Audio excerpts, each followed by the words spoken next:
Hello everyone, we are the student of Modern College of Pharmacy, Nigdi, Pune, and hereby representing the model of respiratory system and here its goals.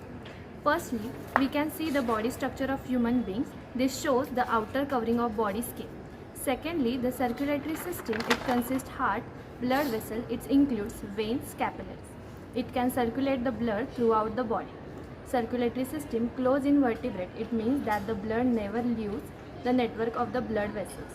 Third layer of body is muscles, which can provide protection and covering to the body. Fourth layer is rib cage. Consists of the rib cage. It is consists 12 pairs of rib which can protect vascular organ that is behind the thoracic cage, such as heart and lungs. Respiratory system start from the nasal cavity and ends of the bronchioles sac called the alveoli, where the exchange of gas take place. This is the nasal cavity where the air inspired get.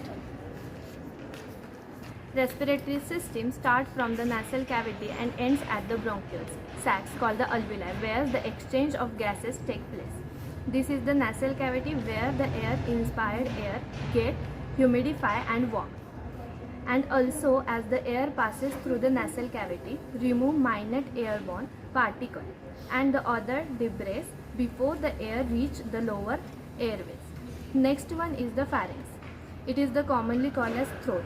This is the passage way that extended from the skull to the level of 6th cervical vertebrae.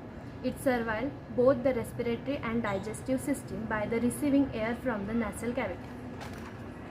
The next one is the larynx. The larynx can protect the lower respiratory tract from the aspirating food into the trachea, while the breathing it also contains the vocal cord and function voice box for the producing sound. Next one is trachea, which allow the passage of inspired and expired the air into out of the lungs. After is originated from the larynx, the trachea divided into left and right stem bronchioles. Then lungs. Lungs allow as the breathing, they bring oxygen into our body, that is called the inspiration or inhalation, and send CO2 out, that is called the expiration, or the exhalation. The exchange of oxygen and carbon dioxide is called respiration. Next one is the bronchioles. It can deliver air to diffuse network of the around 300 million alveoli in the lungs. Next one is alveoli, which is the last part of the respiratory system, which are the microscopic balloons shaped